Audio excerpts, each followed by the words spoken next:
Hey friends, welcome to Sheet. My guest today is Mike Dawes, an English guitarist known for his innovative guitar technique and style. And he is considered as one of the world's most creative modern fingerstyle performers. He was named Best Acoustic Guitarist in the world right now by Music Radar and Total Guitar Magazine 2 years in a row in 2017 and 2018, I believe. Mike is really a guitarist who is pushing the boundaries of what's possible on the acoustic guitar, inspiring musicians with his creativity and musicality each and every single day. Now, this episode of Sheet was sponsored by the Dario, but we're gonna talk more about them later. All right, Mike, Thank you so much for being here. This is awesome. It's so nice to find a quiet place at the Guitar Summit where we can just hang out and talk and not be surrounded by loads of people playing Stairway to Heaven. Yes, yes, or Wonderwall. Yes, Wonderwall. I did Wonderwall twice today. Oh no! Yeah, just for fun. No, it's great to chat to you. Just for fun. Yeah, of course, yeah. It's a great one, great tune. Also, congratulations to your shows. I heard yesterday's concert. It was amazing. Yeah, it was really cool. It's so fun to just look out at a bunch of like guitar fans of all genres, just trying to figure it out. Like, what is this guy doing? Like what is he about? You know, because as you know, the guitar is like such a ridiculously diverse instrument. And the show last night in particular, I think, was really interesting because there was a jazz fusion band followed by my weird whatever it is, followed by Tommy Emmanuel, the greatest freaking guitar player of all time, followed by like a mega jam of like just amazing shredders. And that was just so much fun. It was really cool to be a part of that, for sure. Yeah, it's good that you mentioned that how diverse guitar is, because sometimes when I feel like I've been playing for 20 years. Oh wow! For classical guitar. Wow. And sometimes I feel like when I see another guitarist, like for example you, who plays a completely different style, I'm like, I have no idea what's going on there. It's the same instrument, but it's a completely different instrument. Yeah. I know. They look alike, but they are just... Especially with acoustics as well. Oh yeah. I totally admire your style and what you're doing. Like the classical guitar thing, I've never had like any classical. I'm not classically trained at all, because my right hand is all wrong. You know, like any classical guitar. Like people who don't play classical guitar say like, "Oh, are you classically trained?" People who do play classical guitar, that's obviously are not, because my hand is just totally weird and contorted and strange. There's no, but there is a similarity with classical though, in terms of the shows and the live stuff, because in the classical tradition, it's really about my ex in times infinity girlfriend was a concert harpist. Oh, right? Sweet. So she played the 47-string concert harp, and we would play shows together, and I would be around her when she was like working on like, I don't know, a new like Debussy thing that she had to like play, and it would be practice the piece, and the goal was to like play that piece as well as possible as the piece. It's not like she's improvising, you know what I mean? And that's similar to the classical guitar world. Now that's kind of similar to what I'm doing as well. Like I'm writing these pieces or arranging pieces, practice, get it as good as possible, and then try and present that in a show. So it's not the case of let's stick on a 12-bar blues and just rip. You know, it's I find there's similarities to how classical musicians in general practice. Like I practice in a similar way, even though the output might be stylistically different. Okay, so this episode is sponsored by the Dario, the string brand of choice for both Mike and me. So Mike is using the XS series while I'm playing with the XT series. And both of these sets are designed for extended lifespan and durability, thanks to a special coating on the strings. So if you're interested in trying them out, choose the XS or XT series based on whether you need steel or nylon strings. Okay, I really hope you will like them too, but you know, the Dario has another like 1,000 types of strings, so I'm pretty sure you can find something that suits you best. And you know, the Dario has played a key role in my music career, not just for their strings, not just for their high quality accessories, but also for their commitment to supporting creative projects like this very podcast you're watching right now. So Huge thanks to the Dario for their fantastic work, for supporting this podcast, and for being so cool. All right, back to the episode. Yeah. You know what I mean? Right. It's funny. I was actually thinking about some similarities between what you're doing and what the way we practice, we classical guitarists are practicing, because we usually play pieces written by other people, right? Yeah. Great composers. I don't know, dead there's people. a repertoire there. Usually, yeah. Dead people usually. I heard a new Mozart was dropping soon. Yeah, right. So one important aspect of being a good classical musician is to understand the composer's intention. So when you pick, when you look at the sheet music, you have to have this great sense to decode the information, because there are just so much hidden information in there, the style, the character, and such. And we have to work really hard to make the piece as close to the composer's intention as possible, while we can only read it through our eyes and what we understand and what we bring. And I was wondering, when you make an arrangement of an existing song, it might be something similar, right? So when you make an arrangement, you have to think about the original song's intention. Yeah. And now, how does that happen in the arrangement part? Well, it's in some cases it is the same as the original composer's intention, but sometimes it's just, let's say the case of a breakup song. Let's look at somebody that I used to know or something like that. So I arranged that song because that song was resonating with me a lot because I'd had a breakup. And obviously the composer's intention is probably to convey that same kind of message. So there we are aligned, because I'm connecting with that piece because I'm relating to what he's saying to begin with. I'm not just taking a piece and trying to tune in to them. I'm already there, and that's why I'm choosing to do that piece. Right, so you have this common foundation. Yeah, exactly. And working a lot with Tommy Emmanuel, he's always saying this as well. When he's playing a melody, and he'll say this at shows, you need to know the words to the melody part, because you need to know what it is you're trying to say. You know what I mean? I see. Whatever the singer is saying, what a wonderful world, whatever, then you got to feel that. You got to know that so you can play that. You know what I mean? See. So knowing the lyrics, knowing what the tunes are about, that's so important. But sometimes I cover songs that are just straight up bops. You know what I mean? I just want to just throw down and play a David Guetta song and not look into it too much, because it's just a commercial piece of whatever it is, and make that just a fun part of the show. I see. There's so many other songs like Everlong, Foo Fighters I've done recently. That's or Jump, Van Halen. So that isn't about the composer's intention. That was something that I felt compelled to do because Eddie Van Halen passed away. So I did it as a tribute. So there's emotion there that wasn't in the original song, but it's something that I'm adding to or trying to add to the performance of my version of that song. You know what I mean? I see. So it's less about keeping the musical elements, less about focusing on the how you play musical it. aspect. It's like how you play it in the right hand. But more about having a common understanding, or like resonating with the feeling and the foundation of the piece, and then creating something that's maybe yours. It's more you. Absolutely, yeah. And also with acoustic guitar, as you know, like playing classical, there's nothing to hide behind. You're completely naked. Oh yeah. Really. But that means that however you're feeling in the moment, that's going to come through, and that should come through. So I've played songs that sad songs, and I'm feeling great, and I just don't really connect with it in the same way, or I play it slightly different. Maybe I play it a bit more up tempo, a bit more to grid, whatever. But if I'm having a really bad day, or something shit has gone on in my personal life, those things take on this whole other character live, and people get affected by it more, just the way you're presenting it. There was one song I did maybe 2016. I did a show in Phoenix.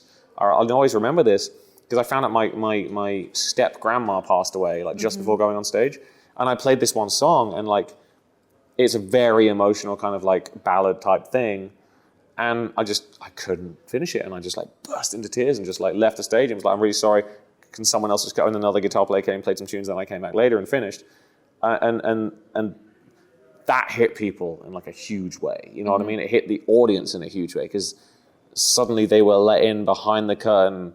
as to what that person on stage is feeling in that moment. And that's something which I try to do with different emotions and different songs in every show. You know, I'm really trying to, like there was a song I played at the concert called The Impossible, which is kind of like I introduce it kind of a bit, it's a bit odd to call it a trauma song, but it's like it's a song that was written at a time of a lot of anxiety. So I made the whole thing with polymetrics. So like the whole song is written with multiple time fields kind of flowing. And when I noticed that when I play that song live, it would go down really well and people would love it. But when I play it live, but I tell people what it's about first, then they just go crazy for it. Because they're like, oh, we get it now. We can hear that confusion, we can hear that trepidation, that fear, that anxiety.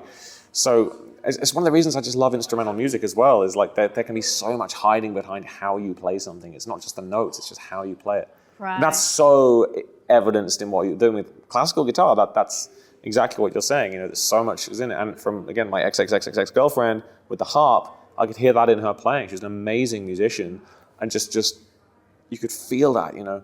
But when it's your own song, then it's different. Then it's like a whole extra layer of kind of like heart-wrenching stuff. It's awesome. I love it. I like getting in there and just like. Okay, it reminds me of two things, or like two questions popped up right now. Let's start maybe with the shorter one. So when you said, when you give context to the song, it hits differently. So. Well, ideally, I shouldn't have to give context because it should come out in the playing, but that's actually what I wanted to come to, because music is such an abstract art form. It's with no shapes. It's working with no shapes, no words, no words. It's just sounds. So do you think it's hard to get some certain messages through, or like certain visual things through, your message through? I mean, part of the job of what I'm trying to create musically is to get that message through. Like that's kind of the goal, I suppose. In a lot of ways, that is the goal. So, especially when it's an original song rather than an arrangement, you know. So yeah, I wouldn't say it's hard because that is kind of the main goal in the first place.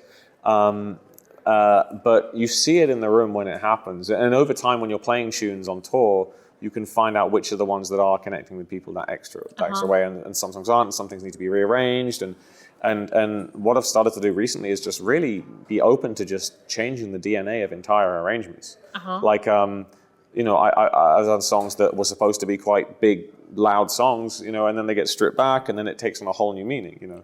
I was wondering how important it is to get the original message across to the audience, like your intentions, your message with the song, or is it okay if people just interpret the song as they want to, right? Yeah, well, so when you release, so part of the reason of playing, especially live music and making stuff, part of the fun of it is to try and get that message across. Like that would be what I'd set out to do in the first place, but you also, the crazy like thing that messes with your head is that once you release something and it's out in the world, it doesn't really belong to you anymore. Yeah, you know what I mean? It's effect. Like, you know, oh, I was listening to this song and it really helped me through like a breakup. Okay, well, this song is about like partying. Like, you know, like that's great. I mean, it obviously did something for you. It wasn't the intention to hit that kind of spot. But, you know, an example of this is I went back recently and started like listening to music I used to listen to when I was at school.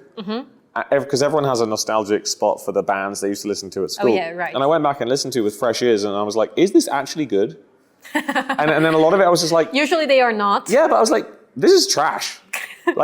But it's still doing something for me because I've got like nostalgia for it and everything like that. So you never know how things are going to hit people, because you can hear a piece of music at a specific point in your life and it'll just mean everything, and it'll be like they're speaking straight to you, you know? And when you release anything, especially with instrumental stuff that's so open to interpretation, you never know what it's going to mean to people. I just think it's great. I just want people to feel something at all. I want people to actually feel things and not just, you know, think it's just some kind of, you know, YouTube fodder, next, whatever. Like, I want it to actually hit people. There's a song from the new album, which is the opening track. The song's called Cloudcatcher. Yeah. And it's my favorite thing I've written because it's like, it's a whole journey. It's like a 7-minute kind of thing And it starts with this really nice chord, just a really nice little ascending little melody thing that kind of sets the scene. And it goes through all these themes and variations, and there's this little like fake loopy thing in the middle where I do looping, but it's live, and then there's a key change, and then there's these harmonic arpeggios. It's like a whole thing where when it ends, when I listen to it, I just want to like take a big breath. And I was playing it on this tour I did recently in like Texas and the South. And I was too scared to play it because it's a bit of a task, you know, it's quite a hard thing to play. But like, I would play it without introducing it, and I'd just play it. And then when that song ends, you could hear the room just takes a breath, because people are just kind of, you can hear people just like, they're just lost in it. And some songs are like that. And I just wish all my songs were like that. I hopefully will get there one day. But it's an amazing thing to hear like something that you believe in translate, and people are, in fact, and I know I'm talking a lot, but no, that's why we're here. There was a young girl named Megan, and she came to the show in San Antonio, and she did a drawing of a horse coming out of like a pencil drawing. She was like 14 or 16 or something like that, like a horse coming through a cloud. And she said, I drew this when I was listening to your song. And she wrote a big note about how like her friend was in like an abusive relationship at school, and like this song like helped her get free of this guy, and all this kind of stuff. And it was like, that's not what I thought I was making, but that meant something to her. And then and we've been like pen pals and stuff now, and like sweet stuff like this. And a lady came to that show, and she made me the Galactic Acid is the name of my album, so she made me this Galactic Acid bracelet. You know, you never. People are wonderful. People are amazing, and yeah. But I'll always remember that Megan, 16-year-old from San Antonio, and it's like, when you're that age, the worst thing that's ever happened to you is the worst thing that's ever happened to you, right? Yes, and she was going through the worst thing that's ever happened. And yeah, that song was something that for the rest of her life she will remember because of that, you know. So it's wild, isn't it? It's wild. Maybe music's awesome. Get in there. Grab the heart and turn it. Yeah. Right. Maybe what happens is that on a live show we have a little bit more opportunity, you know, to get the message across as we want to, and to give some extra context. But when we record something, when we release it online, we just have very little, you know, effect over it. We just have to let it go. Yeah. And because at live shows, you're cultivating the atmosphere and the environment, but like, yeah, you're responsible for that too. Yeah, it's like, you know, if someone sends me a song and I happen to be like in traffic and there's noise and I'm distracted and you know, I'm also texting whilst listening to the song, it's not going to impact me in the same way as someone else. So that's why it's very hard to say if there's like good music and bad music. It's just music, because it'll hit you, different things will hit you at different times depending on the context of when you're consuming it. And also define good, right? Right, exactly. Like, what are you talking about? Exactly. So, classic example, there's the meme of, you know, your friend wants to show you a song and you're like, yeah, it's cool. And they're like really annoyed because they're like, no, dude, it's the best thing ever. Why aren't you reacting the same way I am? It's like, well, maybe I'm not in a place in my life right now where this song is hitting me the same way that it hit you when you found it, you know? That's a meme for a reason, you know? Yeah. So, you know, different songs hitting people at different times, all of that. It's a very real thing. Absolutely. Yeah, but it's interesting how then you have the classical repertoire that's just stood the test of time, and it's just hitting everyone in a way that's given it this hundreds and hundreds of years of longevity. So maybe we're just not writing good enough music. I don't think so. I'm happy we are writing so many different music. Actually, yeah. I'm so happy, and I'm really happy that, you know, the communication between genres are just more and more normal. Like you and me sitting down and just finding common. Because of D'Addario strings.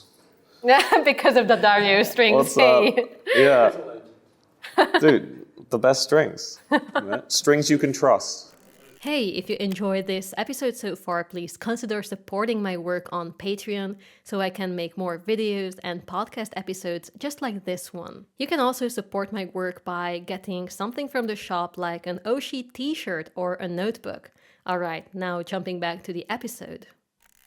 Well, you know, writing good music, it means different to everyone. Yeah, good music. Yeah, I was thinking, what do you think, what makes an arrangement good then? Well, the song, honestly, because I was talking about this in a workshop. Like, if we're talking about arrangements like on instrumental guitar, you know, not all songs lend themselves well to instrumental arrangements. First of all, one of the barometers I have is like, does it have a mountain range melody? You know, is the melody interesting when played instrumentally? For example, like Linkin Park, chorus fantastic, rapping verse probably not great on instrumental guitar. You know what I mean? That's a good example. No, yeah. It's a problem that I've had for a while because I really want to do like a Linkin Park song, and they always have these damn rapping verses. Mike Shinoda, please, just breaking the habit. There's one song, okay, but you know, and then there's the opposite thing, which is, you know, there's some songs where like I try to interpret them into something totally different. So I did an All Along the Watchtower cover. Obviously, that's a 3-chord Bob Dylan thing. But the melody isn't particularly like instrumental friendly. Da da da da da da da da da da da da da da. It's not like a mountain range melody, right? It's about the lyrics. That's what All Along the Watchtower is. That's why it's a great song. Instrumental guitar, no lyrics. Okay, so what can we do with it? So in that context, I'll try and use like reharmonization, interesting chords, like just change it, give it, like make it barely recognizable. And have fun with it and use it as like ingredients to make a really wacky dish, you know? So sometimes I'll try and do these like scientifically accurate arrangements trying to play all the parts, and sometimes it's much more abstract. I see. And the song will typically inform what direction that goes in. Yeah. So this means that there are songs that are particularly good, that are easy to arrange, but then you still go with the exceptions, right? So that you still go with the exceptions. Yeah, because sometimes that's what the album needs as well. You need to have like songs that are a little bit more abstract and out there. Like I did on my first album, I did an arrangement of Superstition, right? But everyone's done an arrangement of Superstition. It always sounds like the same thing. So I tried to do something a little bit different with it, structurally different, and guitar technique very different as well. Like there's this weird like sweeping pattern on the strings to try and get. So the thing is with that is, so okay, you take a song and you know that you want to do something different with it. So the approach there was, okay, so what have people not done with Superstition? Okay, well let's go down to the DNA of the song. So Stevie Wonder's playing. What's he playing? Is he playing bum bum bum bum bum bum bum? Well, no, he's playing bum ba dum ba dum ba dum. There's a syncopation, there's a groove there, and the dead notes. So my approach on that was use the strings as a kind of sweeping check kind of thing, and then I had the notes pop out. I see. But on the guitar, right? So just changing the approach of what the DNA of that arrangement would be gave it its own flavor, and then it became more of like an abstract thing. So, but then songs like Van Halen, Jump, just copying the song. One Metallica, just copy the song. You know, just that's a fun thing as well, because that's like a little science project, and when you nail it, it's just really fun. Would you say, does it take longer to arrange an existing music or to write an original? So that's super interesting because the context is so insanely important. Like if I'm feeling inspired and I have a cup of tea and a little lavender candle and I'm at home and I don't have to go on tour tomorrow, then the compositions tend to flow out. But arrangements, because the notes are predetermined, there's less time spent. There's less time spent sort of experimenting, which means that it means that it can be done through labor. So it can be done through like, I have 10 minutes free, I can do some of this arrangement now. I see. Composition is different because you've got to be in the right frame of mind, you've got to have a time. And a relaxed atmosphere and your creature comfort. So, like I'm really bad at. I had 15 minutes in my hotel room. I just wrote this thing. I could do that for arrangements, but compositions. I just want to be in my place. I want to be like. I don't want to be on the road. I want to be at home. You know. So the context matters there, but also the thing with arrangements are, if I'm doing one of these like scientifically accurate arrangements, like trying to play all the parts at once, then that can be really tricky because you have to do that. Because you can't say, I can't reach that note, I'm just going to change it to that note. But on a composition, you can. Yeah. On a composition, you can just say, that's too hard, I'm going to do something different. So there's that as well. So I have a lot of compositions that are very abstract and very easy to play, and therefore that would be an easier process, you know. Right. But typically, arranging feels like labor and work, and composition is like a spiritual, artsy kind of thing. So it depends where the mind is. Like, am I left brain, am I right brain in that moment, you know? Yeah. Yeah. You know, with a picture, just for me, just what popped to my mind, it's almost like when you are composing something, it's like walking on an open field with no track or no path or anything. With the arrangement, it's like walking on the exact same field, but with like, you know, that path, like somebody was just walking and you see the little opening in the grass. It's defined somewhat. What in classical guitar, you don't play with the tuning much, right? That's another part of the whole arranging thing. Yeah. Yeah, you're right. We do play just a little bit. So sometimes we play, you know, we use standard tuning. Yeah. Sometimes we do drop D. And for Renaissance music or lute music, we use standard tuning, but the G string is tuned to F sharp. Oh, okay. Which is funny. But we don't really... okay. I'm trying to make sense of that. I didn't comfort, know that. certain... Okay, comfort. I suppose it makes sense. Makes it all happy. Yeah, but for example, for me, these alternative tunings is a whole other mystery. Because when I imagine that there are some people who can play in standard tuning or DAD-GAD, and they still know where they are on the fretboard, what notes they are playing. That's a great illusion, yeah. Like, how is that? How do they do that? Do you know each time? So when you play in DAD-GAD, for example, or I don't know, just well, DAD-GAD is basically standard tuning. It's very similar. Because it's drop D with like 2 strings dropped a tone. You know what I mean? It's like not completely out there. Yes. But you always know what notes you're playing, and so how not really. Solid is that? Not really. It's like yes and no. So the quickest way to bypass all of that is to listen, because if you know the intervals, then you can kind of figure out where you are. You know what I mean? It's like, oh, here is a minor second. If I play these 2 notes, okay. So I don't really need to know what the notes are, but now I know what that will do to this chord. Yes. You know what I mean? There's shortcuts. One shortcut is I like to always have a root and a fifth on the bottom where possible. Not every time, but if it's possible and I can have a root and a fifth, then okay, well, I know where my root is. And a lot of tunings, I then have another fifth. So it's like a root, a fifth, and then a fifth of that one. So you know what I mean? Just in terms of how I'm visualizing it. So if I'm playing tunes, so I'll have like C sharp, G sharp, D sharp, or like, you know, C, G, D, or whatever.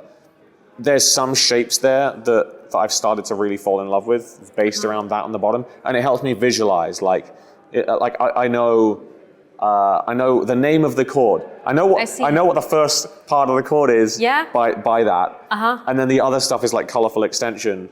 And then, you know, I'm not literate in all these tunings. I play in a lot of tunings, but I'm not literate in them. I'm literate in standard and DAD-GAD enough to do what I'm doing, but then all the other stuff is really, you know, it's fucking around and finding out, honestly. So it's more like you're looking for these reference points you can grab onto. Exactly. And then you just figure out, because you know the internal. You don't need to know like every note. You just know where like the inlays are on a few of the strings, and then you can figure out everything else pretty instinctively. Like, you know, 2 strings up, 2 frets up, that's the octave. You don't need to learn everything.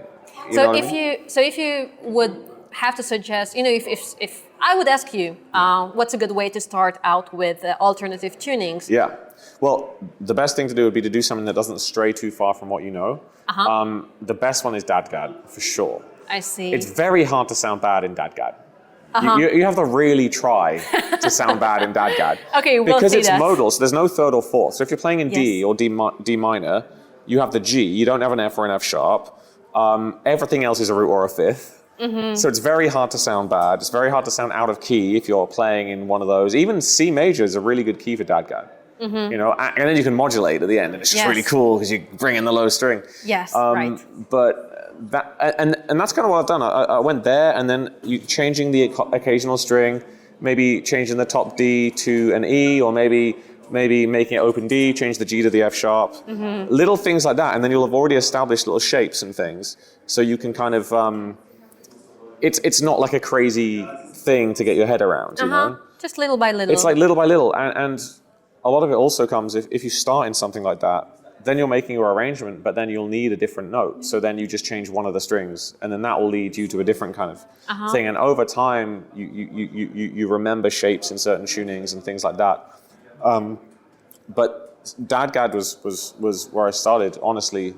It's just basically like playing in drop D, but with sympathetic strings that sound nice. Because instead of the B and E, you've got the A and the D. So anything you're doing is just gonna sound inspiring. It's not the most colorful tuning. It's pretty bland, actually. But you can paint with it in really interesting ways. Pierre Bensusan from France is the best at that. He's almost classical, honestly, in the way he plays. But he's got that kind of jazz Celtic kind of thing going on. But he plays in like G minor in Dadgad, which makes no sense because the root chord is like that, you know. And his music is just incredible. He doesn't sound like he's playing in Dadgad, is what I'm saying. You know I see. I mean? I will have to look him up. Yeah. Pierre from France, and then Bensusan. He's the reason I got into playing acoustic guitar.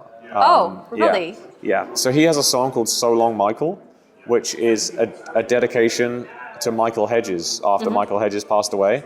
And that's how I found Michael Hedges, and then that's how I found a lot of this kind of stuff like that. Yeah. I see. So it's a weird backdoor way of getting into that. Yeah. I see. Yeah. I see. Yeah. I'm really happy to hear what you're saying about Dadgad, and because I really love that sound. It's so Oh my God, it's so of easy. our culture. You'll find it so easy. Really? Yeah.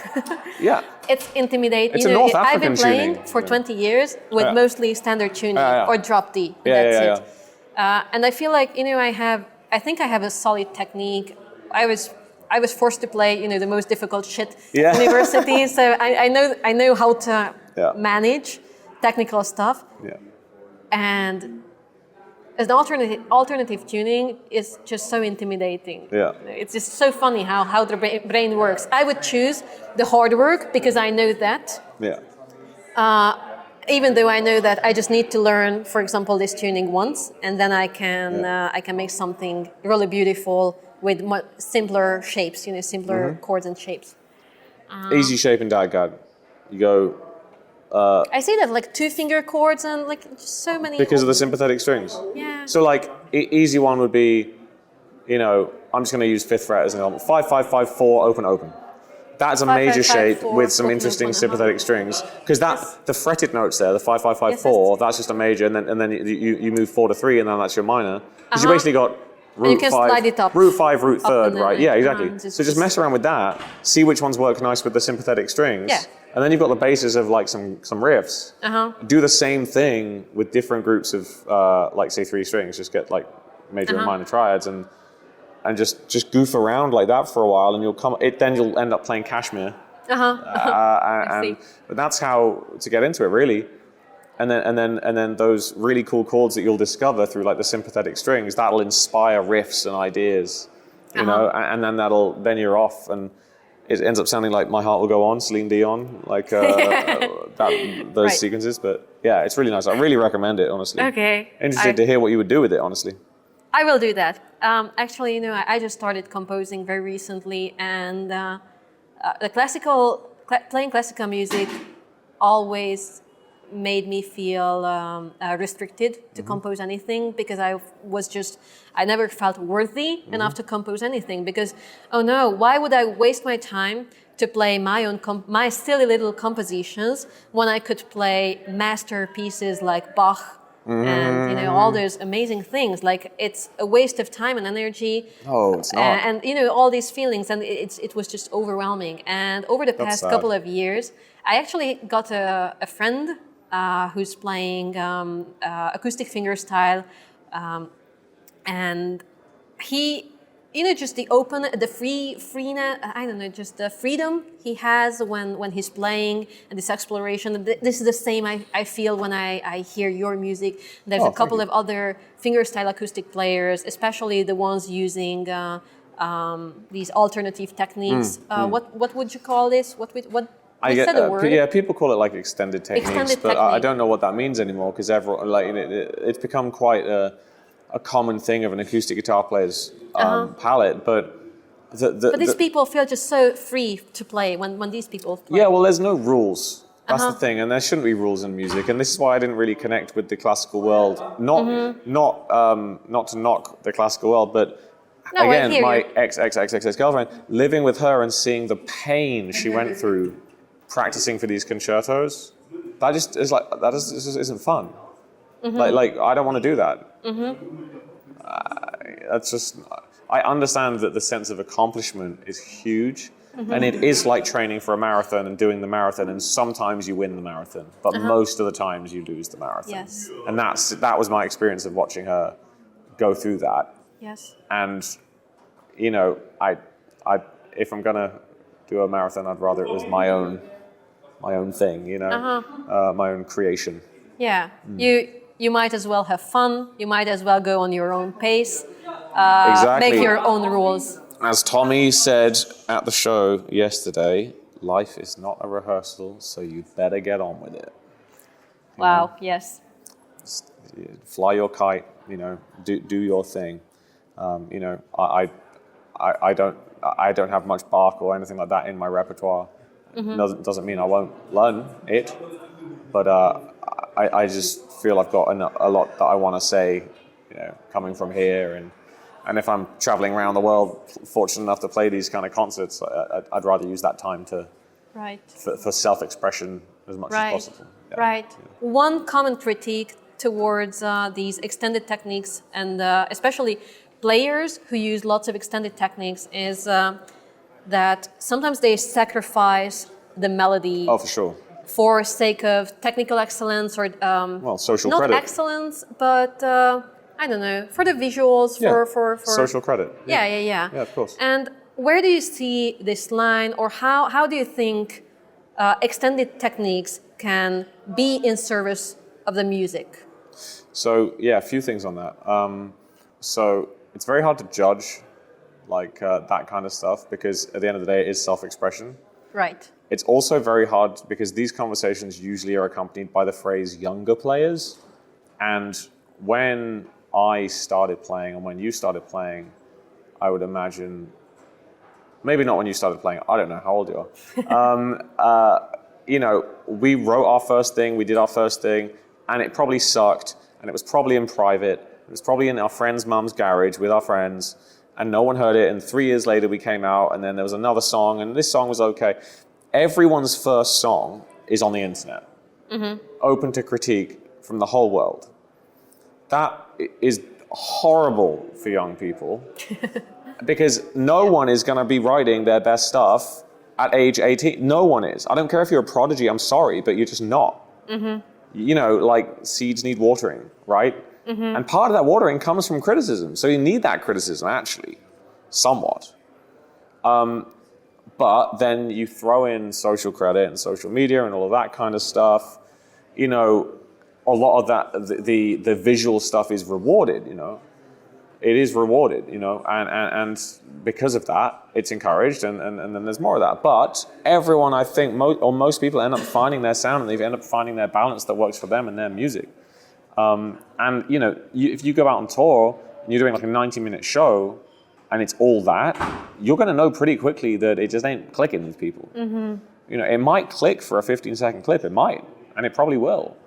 But for a 90-minute show, you need those gut-wrenching songs that make you bawl your eyes out because your step-grand died. You know, you're not going to feel those kind of emotions if you're playing 30-second notes, you know, constantly. And another thing on that point is that the stuff, you might see a guitar player and all the material you see of them is what you're describing. Extended technique, crazy, blah, blah, blah, not very musical. Yes. That's because that's what people are clicking on, and that's being showed to you. They could have a discography of 100 songs that are absolutely beautiful ballads with none of that stuff in. You're just not seeing it because it's not being shown to you. You know, it's like people say to me, like, oh yeah, the Mike Dawes, yeah, he plays loads of covers. Like 3/4 of every album I've ever done is originals. You just ain't seeing them. Right. Because that's not what the algorithm is rewarding. Not that, you know, I mean, the algorithm is the people, so, but that's not what the people are choosing to click. Like, you know, that's just the way it is. And like, we have to accept that. And we have to accept that there's more to people that we see online than what we'd like to think. Oh, I've seen 3 videos of this guy. He just does all this bullshit. It's like, well, yeah, but he probably also does a lot of beautiful stuff that you're not seeing. And especially if you throw into the mix that these people are quite young, let that seed water, let them blossom into something beautiful, and let's all try and lift each other up, and not criticize people for doing shit that you would have done in private prior to YouTube. Right. I'm talking to you, older generation. Jeez. Just let them be. I'm talking to you, David Gilmour. No, it's true. Just let them be. Okay, so personally, for you, where's the good spot for extended techniques? How do you think they can substitute? Listen to a pop melody? song and do that. Like, like if I'm doing a cover of a pop song, then you just listen to any pop song on the radio and arrange your thing like that. Like, put your kicks where they're supposed to be, your things when they're supposed to be, and not when they're not supposed to be. That's a songwriting question. It's not a guitar playing question. You know what I mean? It's an arrangement question. And again, that comes with time. That comes with learning songwriting and not just like learning guitar techniques. The extended techniques are like ways to play a full song by yourself. That's what they're for. They're not supposed to really be a way to ruin a song by yourself by overloading it with pointless stuff. Like if I'm doing this, it's because I need a bass note, a kick drum. I don't know what my hands were doing then. You know, it means that whatever those 4 ingredients are that this movement was, those are what is in the song, and that's what I'm trying to do in that moment. You know, I'm going to go back to somebody that I used to know. So the first beat of the song, boom. Okay, so there's a staccato melody note, which is beep. Then there's a bass note, bob, which is more legato, and there's a kick drum. So you could say that playing that string and doing that kick drum is an extended technique, right? But yeah, we're just trying to cover what's on the song. Right? We're just trying to do next beat. Okay, well, there's a snare, there's a chord, and there's a this. How can we do that? It might look like this, but I'm doing what it needs, you know? Yeah, what's happening in the music. Yeah. So the personal line is it, if it's an arrangement, the answer's obvious. Is it in the song? Right. No? Well, then let's consider if this is something you want to do, and does it add anything to the song? Is it dumb? If it's a composition, that's different, because you have full creative freedom to do whatever, and I don't think anyone should judge anything like that, especially if it's like someone's early songs or whatever, and just don't judge it at all, really. Yeah. Personally, I try to be very melodic, and I'm happy to play lots of songs that don't involve any extended techniques. I just did a workshop, and I just played a little waltz with 3-chord waltz, and there was nothing fancy in it at all. It was lovely. And people coming up and saying, "Oh, which album was that song on? I'd like to buy that album." You know, cool. When I released the music video for that song, no one's going to see it because it's a 3-chord waltz in the key of C. Like, who cares? But when I release a song that's then they're probably all going to see it. You know. You know, there's a funny similarity to what I talk about sometimes in classical music. So, what you were saying reminded me of something I like to say. So in classical music, we also have lots of expressions, like you can use different colors, very very subtle changes in the tone, and in dynamics, different dynamics. You're slowing down, you're speeding up, all kinds of things in the music that you can do to make it sound more expressive. But what we like to say is that if you hear someone playing something and you say, "Oh, what a beautiful legato she played," that means legato is not a good example. Sorry. So if you say that, "Oh, what a beautiful speed up she played there," that means that you overdid it, because they can point out the very little detail, and it was it got too much spotlight. Too much of a spotlight. But if you play everything with just the right amount, and every little expression technique complements each other, you're just going to say, "Oh, how beautiful that playing was. How beautiful that piece was." Because everything falls in the right place and nothing gets too much attention compared to the other parts. Yeah. And that's what I'm hearing when you talk about extended techniques, how they have to complement each other without getting the spotlight away from each other, right? Basically. Yeah, absolutely, yeah. Everything has to serve the song, and if it's serving the song, then you shouldn't really notice it. You know what I mean? Especially when you're listening to it. That's a good word. You shouldn't really notice it. Yeah, honestly. Especially if you're listening to it and not watching it. And also, I think, like, you know, Eddie Van Halen, you know, was writing bangers and ripping amazing solos, but no one's thinking he was kind of overdoing it. You know what I mean? Because that was the thing. And now, I'm sure there were people at the time that were, though. You know what I mean? So there's also we also got to consider stylistic trends, like what a lot of people might be like, oh, that's crazy. It's just like noise.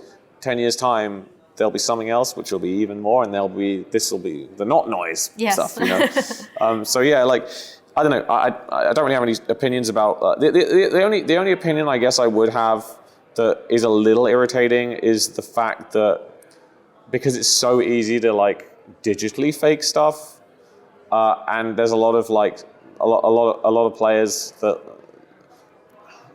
it's not really the players, it's more the culture.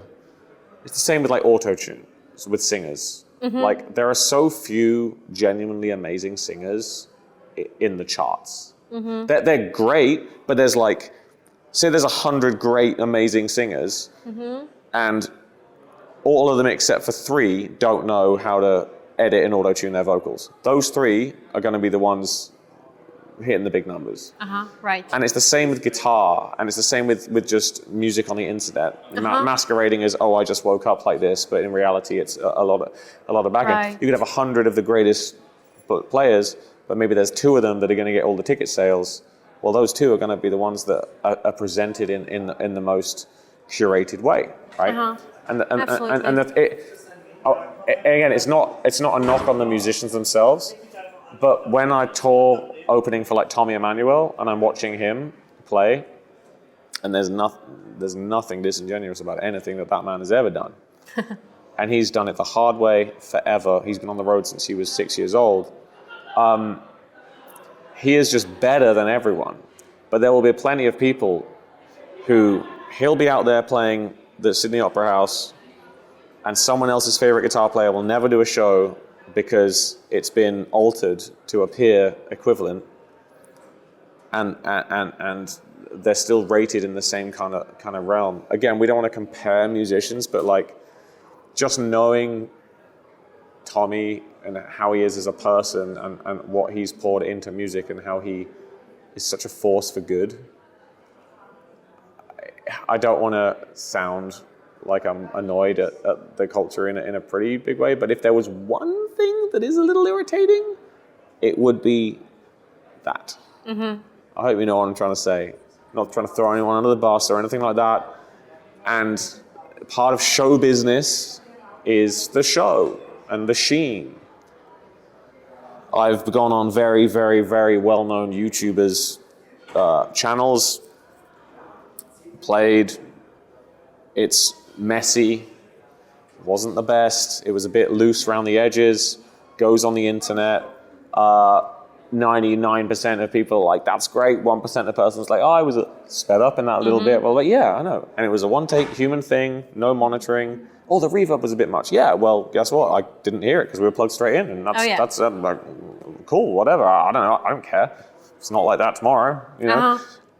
But then you'll have people who, household names, who will do 50 takes, take the audio away, fix the audio, tweak it, send it back to the YouTuber, and then that's and that's on there masquerading as their oh, I just woke up like this. And then you're then viewed as the same as that, and then culture is seeing this perfection, which is not real, and it's like, to people who actually play shows, they know. But to the vast majority of people, they don't. It's like the vast majority of people don't know what DJs do. Some do. You know, it's like, that is what it is. So it just gets a little annoying when there's this monopolization of authenticity. I think the general public would just be insanely surprised if they found out the amount of just like bullshit that there is out there. And as a classical guitar player, you know, because you know what a Absolutely. guitar sounds like. Yeah. It's a messy word too. I don't know, but for On record is one thing. Everyone wants to polish their record and make their record sound awesome.